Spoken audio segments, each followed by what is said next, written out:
इंदू की आवाज़ चैनल में आपका स्वागत है। हमारी आज की कहानी है गर्भवती सासू माँ।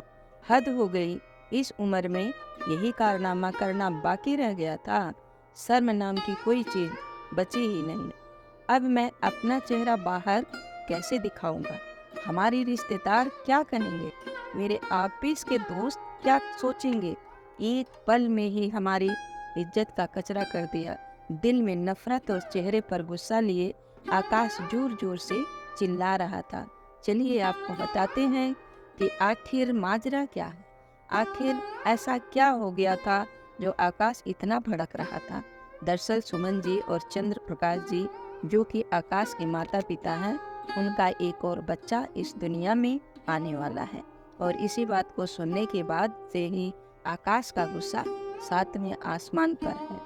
आकाश और गरिमा की शादी को अभी 2 ही महीने हुए थे जब आकाश ने अपनी पत्नी गरिमा को यह खबर दी। तो क्रोध के कारण आकाश का शरीर कांप रहा था, लेकिन गरिमा की समझ में यह नहीं आ रहा था कि इसमें नाराज होने वाली क्या बात है। पर अपने पति के गुस्से के सामने वह कुछ ना बोल सकी। गरिमा चुपचाप आकाश की बातें सुनती जा रही थी, परंतु उसके मन में एक प्रश्न सोच रहा था कि इस सब से उनकी समाज में इज्जत क्यों खत्म हो जाएगी। गरिमा का पति आकाश अभी मात्र 24 वर्ष का था। उससे छोटी गरिमा की नंद है शीतल। गरिमा के सास ससुर की शादी बहुत ही कम उम्र में हो गई थी और उसकी सास की उम्र भी ज़्यादा नहीं थी। गरिमा अब तक यह समझने में असमर्थ थी कि उसका पति किस बात को लेकर इतना नाराज है। अपनी सास के साथ उसे पूरी सहानुभूति थी। वह उनसे पूछना चाहती थी कि उनका क्या खाने का दिल है, क्योंकि जब से वह इस घर में ब्याह कर आई थी, उसकी सासू माँ ने उसे बिल्कुल अपनी बेटी की तरह रखा था। उसकी पसंद और नापसंद का पूरा ख्याल रखते। गरिमा भी अपनी सासू माँ को बहुत पसंद करती थी, परंतु आज अपने पति के मुंह से ऐसी बातें सुनना उसे बिल्कुल अच्छा नहीं लग रहा था। शाम को गरिमा के ससुर चंद्र प्रकाश जी ने जब उन सभी को इस बारे में बात करने के लिए हॉल में बुलाया, तो कोई भी उनकी बात सुनने के लिए अपने कमरे से बाहर नहीं आया। चंद्र प्रकाश जी सरकारी स्कूल में प्रधान अध्यापक के पद पर कार्य करता है। अक्सर ऐसा हुआ करता था कि जब भी वे अपने बच्चों को बुलाते थे, तो डर के कारण जल्दबाजी में तुरंत उनके सामने पहुंच जाते थे, क्योंकि वे थोड़ा डांट टपट कर बात करते थे, लेकिन दिल के बेहद नरम हैं। वे एक बेहद प्रभावशाली व्यक्तित्व वाले व्यक्ति हैं। गरिमा के आने के बाद उनका उसके साथ इतना लगाव हो गया था कि अब तो वे उन्हें सुबह की चाय भी उसके बिना अच्छी नहीं लगती थी। वे हमेशा बेटी कहकर बुलाते हैं। आज चंद्रप्रकाश जी के बुलाने पर भी आकाश और शीतल दोनों में से कोई नहीं आया। तो गरिमा खुद को दोषी महसूस कर रहे थे कि पिता और माँ बात करने के लिए बैठे हैं, लेकिन उनके बच्चे बुलाने के बावजूद उनकी बात तक सुनने नहीं आ रहे हैं। आम दिनों में तो गरिमा अपनी सासू माँ और ननद शीतल के साथ मिलकर नाश्ता बनाया करती थी और आकाश के ऑफिस से लौटने के बाद सभी लोग हॉल में बैठकर खाना खाते और बातें करते। लेकिन आज जब सब कुछ बेकाबू था, स्थिति को संभालने के उद्देश्य से जब गरिमा अपने पति के पास गई और कहने लगी, सुनिए, पिताजी ने आपको बुलाया था, क्या आप भूल गए हैं? गरिमा के बात सुनकर आकाश का चेहरा गुस्से से लाल हो गया और तमतमाते हुए बोला, मुझे किसी से कोई बात नहीं करनी है और तुम मेरी पत्नी हो। जो मैं कहूँगा तुम वही करोगी। बहुत ज़्यादा दिमाग चलाने की जरूरत नहीं है। गरिमा हैरान थी कि यदि वह आकाश की पत्नी है तो सास ससुर की तरफ से क्यों नहीं बोल सकती, परंतु इजाजत नहीं थी, इसलिए चुपचाप बैठ गई। तभी दरवाजे पर दस्तक हुई और एक गरिमा के ससुर चंद्र प्रकाश जी की आवाज आई, बेटा आकाश। परंतु आकाश ने कोई जवाब नहीं दिया, वह फोन पर व्यस्त था। गरिमा ने दरवाजा खोला और उन्हें अंदर आने को कहा तो चंद्रप्रकाश जी बोले, नहीं बेटी, अभी नहीं, मैं तुम्हारी माँ तुम लोगों से कुछ बात करना चाहते हैं, हाल में आ जाओ। ऐसा कहकर वह चले गए। शीतल को छोड़कर बाकी सभी लोग हॉल में पहुंच चुके थे। गरिमा ने उसे कई बार बुलाने की कोशिश की, किंतु उसने दरवाजा नहीं खोला और केवल इतना ही कहा कि प्लीज मुझे परेशान मत, मैं अकेली रहना चाहती हूँ। हॉल में चंद्रप्रकाश जी अपनी पत्नी के साथ सिर झुकाए बैठे थे।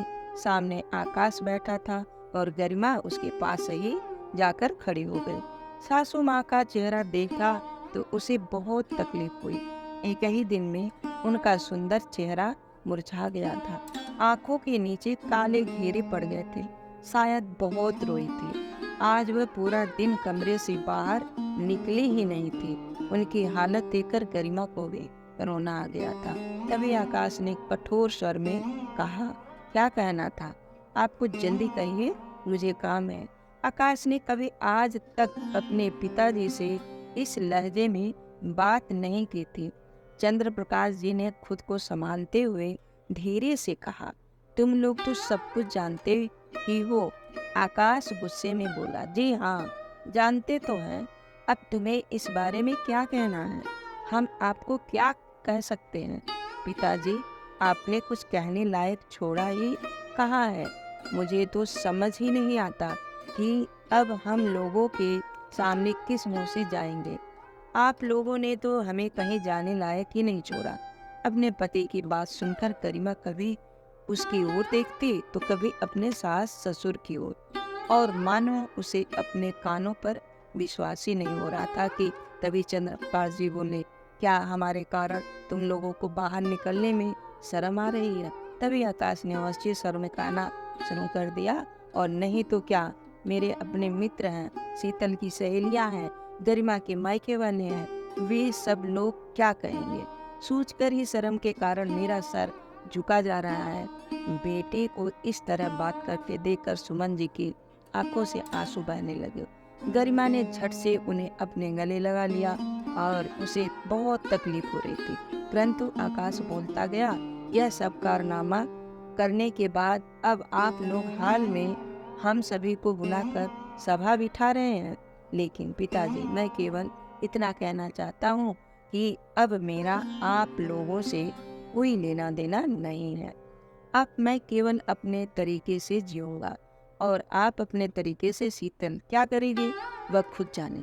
चंद्रप्रकाश जी की आंखें क्रोध से लाल हो गई और उधर सुमन जी की आंखों से आंसू की धारा रुकी नहीं रही थी। तभी चंद्रप्रकाश जी बोले, मतलब यह कि तुम घर की रसोई बांटना चाहते हो? आकाश सोफे से उठकर खड़ा हो गया और बोला, मुझे इन औरतों वाली बातों में कोई दिलचस्पी नहीं है, परंतु मैं आपके साथ अब कोई रिश्ता नहीं रखना चाहता, ना ही आपके साथ रहना चाहता। तभी चंद्रप्रकाश जी अपने आंसू पोंछते हुए बोले, तो ठीक है, यदि तुम हमारे साथ नहीं रहना चाहते तो मैं और तुम्हारी माँ अपने गांव वाले मकान में चले जाते हैं। इतना ही आसान करने की कोई ज़रूरत नहीं है, पहले ही आप बहुत जंग हंसाई कर चुके हो। यह कहकर आकाश अपने कमरे में वापस चला गया और इधर हॉल में बैठे दोनों माता पिता अपने बच्चों का व्यवहार देखते हुए अपराध बोध से ग्रस्त होते जा रहे थे। इसके बाद कई दिन बीत गए, परंतु घर में अब पहले जैसी रौनक नहीं थी। आकाश और शीतल दोनों भाई बहन अपने माता पिता से बात नहीं करते थे, केवल अपने कमरे तक ही सीमित रहते थे। यदि किसी कारण से उनका आमना सामना भी हो जाता था तो वो दोनों अपने माता पिता को ही गुस्से और नफरत भरी निगाहों से देखते थे। ऐसी स्थिति में यदि कोई उनकी हालत को समझ पा रहा था तो वो सिर्फ थी केवल उनकी बहू गरिमा ही थी, जो उनका ख्याल रखने की पूरी कोशिश करती थी। उनके साथ हाल चाल बांटती रहती थी और अपनी सास के बालों में तेल लगा देती, परंतु गरिमा ने महसूस किया था कि उसकी सासू माँ अब पहले जैसी चुस्त नहीं रही। गरिमा और चंद्रप्रकाश जी उन्हें खुश रखने की कोशिश करते हुए परंतु ज्यादा सफल नहीं हो पाते थे। आकाश को यह कतई पसंद नहीं था कि गरिमा उसके माता पिता के लिए कुछ करे, इसलिए उसके रहते हुए वह चाहकर भी उनके पास नहीं जा सकती थी। समय बीतते बीतते 7 महीने हो चुके थे। एक दिन अचानक सुमन जी की तबीयत बिगड़ने लगी। पैरों में सूजन आ गई थी, कुछ खा नहीं पा रही थी। उल्टियां होने के कारण शरीर इतना कमजोर हो गया था कि चल फिर भी नहीं पा सकती थी। चंद्र प्रकाश जी को अपनी पत्नी की बहुत ही चिंता थी, इसलिए वे बिना थके उनकी सेवा में लगे रहते थे। कभी तो अपनी पत्नी के पैर दबाते, कभी उन्हें अपने हाथों से खिलाते। उल्टी भी हो जाती थी तो साफ कर देते थे। उनका अपनी पत्नी से प्रति प्यार देखकर गरिमा आश्चर्यचकित सी रह गई। परंतु सब इतना कुछ होने के बावजूद आकाश और उसकी बहन शीतल का दिल बिल्कुल नहीं पसजा। एक दिन गरिमा के पास उसकी माँ का फोन आया और बोली कि कुछ दिनों के लिए दामाद जी के साथ हमारे यहाँ रहने आ जाओ। गरिमा ने बड़ी हैरानी से कहा, यह क्या कह रही हो माँ? अपनी सासू माँ को ऐसी हालत में छोड़कर मैं कैसे आ सकती हूँ? गरिमा, तुम्हारा दिमाग तो खराब नहीं हो गया? अब तुम अपनी सास की सेवा करोगी और उसके बाद उनका बच्चा भी पालोगी। तुम्हारा अपना भी तो परिवार है, उसके बारे में तो कुछ सोचो। परंतु माँ, तुमने ही तो मुझे हमेशा सिखाया है कि मेरा ससुराल ही अब मेरा परिवार। तो फिर आज ऐसी बातें क्यों? मुझे केवल इतना मालूम है कि आज मेरी सास को मेरी जरूरत है, तो मैं उनके साथ खड़ी रहूंगी। इतना कहकर गरिमा ने माँ की कोई बात बिना सुने फोन रख दिया। अक्सर आज पड़ोसी वाले जो उन लोगों की हंसी मजाक बनाया करते थे, एक दिन बगल वाली आंटी ने गरिमा को देखते हुए कहा, एक बात तो बताओ हो, क्या तुम्हारी सासू का पाँव भारी है? तभी गरिमा ने अपने आप को शांत करते हुए कहा, सही सुना है आपने आंटी। इस उम्र में यह सब कानों में सुनने कहते हुए आंटी हंसने लगी तो गरिमा ने उनकी ओर देखते हुए मुस्कुराते हुए कहा, एक बात और बताइए, इस उम्र में पति का प्यार कितनी पत्नियों को मिला है? फिर मेरी सासू माँ तो इस मामले में बड़ी भाग्यशाली है। ऐसा कहते हुए गरिमा जाने लगी तो पीछे से आवाज आए, लगता है सासू माँ के प्यार का रंग कुछ ज्यादा ही चढ़ गया तुम पर। तभी उनके पास खड़ी एक और औरत ने भी कहा। यह दिन देखने ही बाकी रह गए थे। गरिमा को उनकी बातें सुनकर गुस्सा चढ़ा, परंतु किसी बात का जवाब ना देते हुए घर लौटना ही बेहतर समझा। आज बहुत तेज बरसात हो रही थी तो गरिमा ने सोचा, इस बरसात में गर्मा गर्म छोले और पूरी सबको अच्छे लगते हैं, खास तौर पर उसकी सासू माँ को और उसके पति आकाश के। वह परफेक्ट थे। आज गरिमा ठान चुकी थी कि वह परिवार के सभी सदस्यों को एक साथ खाना खिलाने की मेज पर बिठाकर खाना परोसेगी। आज आकाश और शीतल को भी शक्ति दिखाकर उनके माता पिता के पास बैठाएगी। अभी यह सब सोचकर थोड़ी सी मुस्कुरा रही थी, उसके चेहरे पर आई थी अचानक चंद्र प्रकाश जी रसोई में आए और बोले, बेटी हमारे कमरे में आना, तो लगता है तुम्हारी माँ की तबीयत ठीक नहीं है। माँ को क्या हुआ पिताजी? कहते हुए गरिमा डरी सहमी उनके कमरे की ओर दौड़ी। देखा तो सासू माँ बिस्तर पर पड़ी हुई दर्द से करा रही थी और जोर जोर से भगवान का नाम लेती जा रही थी। वह पसीने से भीग चुकी थी। डर के मारे गरिमा के हाथ पैर कांपने लगे। उसे समझ ही नहीं आ रहा था कि क्या करे, क्योंकि इस मामले में उसे कोई अनुभव ही नहीं था। दौड़कर सासू माँ का हाथ पकड़ा और बोली, क्या बहुत तकलीफ हो रही है माँ?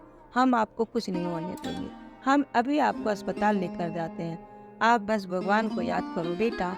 अभी के अभी आकाश को फोन करो, वह ऑफिस की गाड़ी से जल्दी आएगा। और चंद्र प्रकाश जी ने गरिमा से कहा तो गरिमा ने तुरंत मोबाइल उठाकर आकाश को फोन लगाया। बोल बेल जा रही थी परंतु आकाश ने फोन नहीं। न जाने कितनी बार उसने फोन लगाया लेकिन दूसरी ओर से कोई जवाब नहीं मिल रहा था। घबरा कर गरिमा ने शीतल के कमरे का दरवाजा खटखटाया। शीतल, जल्दी आओ, माँ की हालत बिगड़ी जा रही है। यह बात सुनकर शीतल बहुत डर गई और पूछा, क्या हुआ भाभी? परंतु गरिमा हड़बड़ाहट में कुछ बोल ही नहीं पा रही थी। बस इतना ही कह पाई कि माँ की तबीयत बहुत खराब है। तुम्हारे भैया का फोन किया तो वो उठा नहीं रहे। यह सुनते ही शीतल अपनी माँ के कमरे की ओर दौड़ी। देखा तो पिताजी के पैरों के तलवे की मालिश कर रहे थे और गरिमा को देखते ही बोले, आकाश ने क्या कहा बिटिया? क्या वह आ रहा है? नहीं पिताजी, वह फोन नहीं उठा रहे। तभी चंद्र प्रकाश जी बिना कुछ कहे जल्दी से अपना कुर्ता पहनकर बाहर निकल गए। और कहाँ जा रहे हैं पिताजी? गरिमा ने पूछा। तो वह बोले, ऑटो रिक्शा ढूंढने जा रहा हूँ। तुम यहीं अपनी माँ का ख्याल रखो। लेकिन पिताजी, बाहर तो तेज बारिश है, पर बेटे मेरे पास कोई और चारा नहीं है। ऐसा कहते हुए उन्होंने अपनी भीगी आंखें पोंछ और तेजी से बाहर निकल गए। इधर गरिमा और शीतल माँ का ख्याल रखने लगे। गरिमा ने देखा कि उसकी सासू माँ जोर जोर से कांप रही थी। तभी पास में बैठी शीतल रोने लगी। गरिमा ने उसके सिर पर प्यार भरा हाथ रखा तो उसने उसे तुरंत गले से लगा लिया और फूट फूट कर रोने लगी। भाभी, मैंने अपनी माँ के साथ बहुत गलत व्यवहार किया, परंतु आज मुझे उनकी यह हालत देखकर खुद से ही घृणा हो रही है। माँ की इस हालत की जिम्मेदार केवल मैं ही हूँ। भाभी, क्या कह रही हो? हमें माफ कर देगी? बताओ ना, वह पहले की तरह स्वस्थ हो जाएगी ना? तभी गरिमा बोली, भगवान सब ठीक करेंगे, तुम केवल उनसे प्रार्थना करो कि वह माँ को जल्दी स्वस्थ कर। उसी समय सुमन जी ने शीतल को अपने पास बुलाया और शीतल एक छोटे बच्चे की तरह उनके पास अपना सिर रखकर रोने लगी। सुमन जी ने इस हालत में भी उसके सिर पर हाथ रखकर थपथपा कर इधर गरिमा अपने पति को फिर से फोन करने लगी, परंतु फोन स्विच ऑफ हो रहा था। तभी गरिमा को ध्यान आया कि उसका मायका उसके ससुराल से ज्यादा दूर नहीं था। उसने तुरंत अपने मायके में फोन किया। माँ, भैया कहाँ है? मेरी सासू माँ की हालत बहुत खराब है, आप भैया को उनकी कार के साथ तुरंत भेज दो, अस्पताल लेकर जाना है। यह बात सुनकर उसकी माँ भी कुछ बेचैन हो गई। फिर कहा, लेकिन तुम्हारा भाई तो आज सुबह ही अपनी कार से शहर के बाहर गया है। गरिमा की यह उम्मीद भी खत्म हो गई। वह तुरंत अपने सासू माँ के पास दौड़ी। तभी शीतल बोली, भाभी, माँ की हालत बिगड़ती जा रही है। 10 मिनट में ही चंद्र प्रकाश जी वापस लौटे और आते ही कहा, क्या आकाश वापस आ गया है? यह सुनते ही गरिमा ने अपना सिर झुका लिया। नहीं पिताजी, उनका फोन स्विच ऑफ हो। गरिमा बेटी, मैं ऑटो लेकर आया हूँ, तुम लोग अपनी माँ को सहारा देते हुए सड़क तक लेकर आओ। तब सब लोग जैसे तैसे सुमन जी को ऑटो तक लेकर गए। चंद्र प्रकाश जी ऑटो ड्राइवर के पास में बैठे थे और वे तीनों ऑटो में पीछे बैठे थे। चंद्र प्रकाश जी बार बार मुड़कर सुमन जी की ओर देख रहे थे। उधर वो बारिश भी तेज होने लगी। आज न जाने उन्हें छोटा सा रास्ता भी इतना लंबा क्यों लग रहा था। करीब 20 मिनट के बाद जब अस्पताल पहुंचे तो उन्हें तुरंत आपातकालीन विभाग में भर्ती करवाया गया। गरिमा ने अपने ससुर जी की चिंतित देखते हुए उनका हाथ पकड़कर उन्हें कुर्सी पर बिठाया। उधर शीतल अपने पिता के गले लगकर रोने लगी। करीब आधे घंटे बाद डॉक्टर ने उन्हें बताया कि जल्दी से जल्दी सुमन जी का ऑपरेशन करना होगा। अगर तुरंत फैसला नहीं लिया गया तो जान को खतरा भी हो सकता है। यह सुनकर चंद्र प्रकाश जी एकदम खामोश कुर्सी पर ही बैठे रह गए। तभी गरिमा ने उन्हें संभालते हुए कहा, पिताजी, आप हिम्मत रखिए, मुझे पूरा विश्वास है कि सब कुछ ठीक होगा। तभी चंद्र प्रकाश जी ने अपने आंसू पोंछते और उठ खड़े हुए। ठीक है डॉक्टर साहब, आपको जो उचित लगे वह कीजिए, बस मेरी पत्नी की जान बचा लीजिए। डॉक्टर ने केवल इतना ही कहा कि बच्चा प्रीमेच्योर है और हालत क्रिटिकल है, इसलिए हम अभी कुछ नहीं कर सकते, परंतु हम अपनी तरफ से पूरी कोशिश करेंगे। चंद्र प्रकाश जी चुपचाप यह बातें सुनते रहे। गरिमा अपने ससुर जी को लेकर काउंटर पर गई और सारी औपचारिकताएं पूरी करने लगी। घर से चलने से पहले उसने अपने पर्स में कुछ पैसे भी उठा लिए थे जो यहाँ काम आ गए थे। यह देखकर चंद्र प्रकाश जी ने उसके सर पर हाथ रखा और बोले, बेटी, तुम्हारा मुझ पर कितना कर्ज है जिसे मैं कभी नहीं चुका सकता। तभी गरिमा बोली, पिताजी, आप मुझे बेटी भी कहते हैं और दूसरी तरफ अपने आप को मेरा कर्जदार कहकर मुझे बेगाना भी कर रहे हैं। बस आप अपना हाथ हमारे सर पर रखें, हमें और कुछ नहीं चाहिए। यह सुनकर चंद्र प्रकाश जी की आंखों से आंसुओं की 2 बूंदें उनके गालों पर ढलक आई। ऑपरेशन चल रहा था और सभी बाहर इंतजार में बैठे थे। आकाश को फिर से फोन लगाने की कोशिश की, परंतु वह अभी तक स्विच ऑफ ही था। करीब 1 घंटे के बाद ऑपरेशन रूम का दरवाजा खुला और डॉक्टर बाहर आए। बधाई हो, आपको बेटा हुआ है। गरिमा और शीतल दोनों ने हाथ जोड़कर भगवान को शुक्रिया कहा, लेकिन तभी चंद्र प्रकाश जी ने डॉक्टर से पूछा, और मेरी पत्नी, वह कैसी है? यह बात सुनकर डॉक्टर चुप रह गए। चंद्र प्रकाश जी डॉक्टर की चुप्पी से घबरा गए और बोले, कुछ तो बोलिए डॉक्टर साहब। तभी डॉक्टर ने धीरे से कहा कि उनकी हालत अभी क्रिटिकल है। इतना कहकर डॉक्टर चला गया। चंद्र प्रकाश जी को तो जैसे कांटों तो खून नहीं, कपकपाते पैरों से कुर्सी पर थम से आकर बैठ गए। कुछ देर बाद नवजात बच्चे की रोने की आवाज़ सुनकर गरिमा उठ खड़ी हुई। तभी नर्स बच्चे को लेकर ऑपरेशन रूम से बाहर आई और गरिमा ने तुरंत उसे अपनी गोद में उठा लिया और पल भर में ही बच्चा चुप हो गया। छोटे ने हाथों से उसने गरिमा के दुपट्टे को कस कर पकड़ लिया और गरिमा उसे देखकर मुस्कुराने लगी और शीतल से बोली, क्या तुम इसे गोद में नहीं लोगी? तभी शीतल ने कहा, पहले पापा को दिखाओ।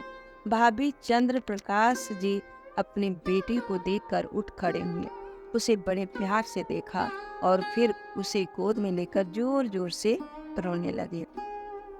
यह देखकर गरिमा और शीतल भी खुद को रोने से रोक ना पाए, लेकिन बच्चा अपने पिता की शरण में आकर चैन की नींद सो गया था।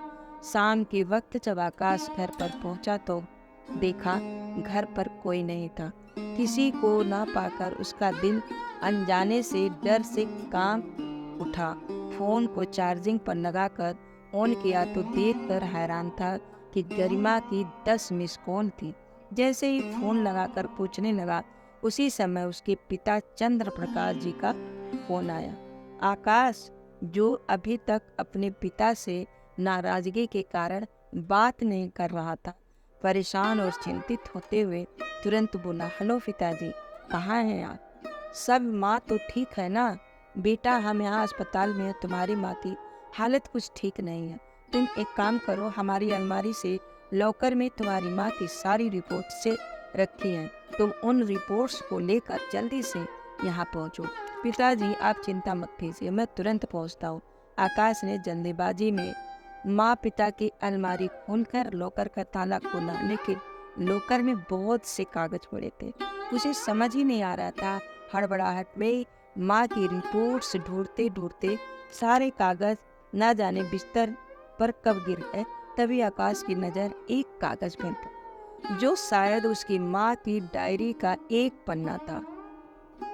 आकाश ने उत्सुकता बस उस कागज को उठाया। उस पर जो कुछ लिखा था उसे पढ़कर तो आकाश के जैसे जान ही निकलने लगी थी।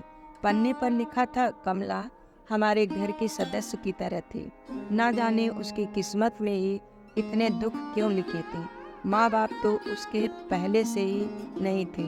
कुछ महीने पहले पति की भी मृत्यु हो गई और आज वह खुद भी कैंसर की बीमारी से जंग हार गई, लेकिन जाने से पहले अपने 3 महीने के नन्हे से बेटे को हमारी गोद में डालकर चली गई।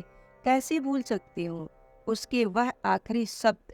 मालकिन, आज तक आपने मुझ पर बड़े एहसान किए हैं, आज बस एक और एहसान कर दीजिए। मुझ पर अपना बच्चा आकाश में आपके हवाले किए जा रही हूँ। इसका ख्याल रखना, भगवान आपका भला करे। मैंने भी उसे वचन दिया था कि हम उसके बच्चे को अपना बच्चा समझकर पालेंगे और उसे यह पता तक नहीं लगने देंगे कि हम उसके माँ बाप नहीं हैं। उस कागज को पढ़कर आकाश पसीने से तरबतर हो गया और थम से जमीन पर बैठ गया। जिन माँ बाप को आज तक मैं इतनी बात सुनाता आया था, दरअसल वो दोनों तो मेरे माँ बाप थे ही नहीं, परंतु फिर भी उन्होंने इस बात का एहसास तक नहीं मुझे होने दिया। यह सोचकर आकाश की जैसे जान ही निकलती जा रही थी। लेकिन फिर उसे अचानक माँ की हालत और स्थिति की गंभीरता का अंदाजा हुआ। वह खुद को संभालते हुए जल्दी से रिपोर्ट ढूंढकर अस्पताल के लिए निकला। जैसे ही अस्पताल पहुंचा तो देखा कि सभी डॉक्टर्स की टीम उसकी माँ का इलाज करने में जुटी हुई थी। चंद्र प्रकाश जी बाक लाए हुए उसकी तरफ दौड़ते हुए आए और उसके गले लगा कर रोने लगे। उसने अब पिताजी के आंसू पोंछकर उसी समय आकाश ने देखा कि एक नर्स दौड़ती हुई आई। उसका दिल घबराने लगा और कांपती आवाज में पूछा, सिस्टर क्या हुआ, माँ की हालत तो ठीक है ना? जी देखिए, शरीर में खून की बहुत ज़्यादा कमी होने के कारण पेशेंट की हालत अभी क्रिटिकल है। उन्हें चढ़ाने के लिए तुरंत पॉजिटिव ब्लड का आवश्यकता है और अस्पताल में उसका स्टॉक खत्म हो चुका है। उसी समय आकाश बोला, तो फिर परेशानी क्या है? मेरा भी ब्लड ग्रुप ओ पॉजिटिव है। आप जल्दी से मेरा ब्लड लेकर उन्हें चढ़ाने का इंतजाम कीजिए। जब आकाश ब्लड डोनेट करने केबिन के बाहर आया तो गरिमा के हाथों में नवजात को देखकर उसका दिल करुणा से भर गया। तभी गरिमा ने कहा, क्या इसे उठाने नहीं? उसने नन्हे को अपने हाथों में उठाया और आंसू भरी आंखों से उसे निहारने लगा। कुछ समय उसे लगातार यूं ही देखता रहा। थोड़ी देर बाद जब उन्हें सुमन जी से मिलने की इजाजत मिली तो गरिमा और आकाश माँ से मिलने के लिए गए। नन्हा आकाश के हाथों में था।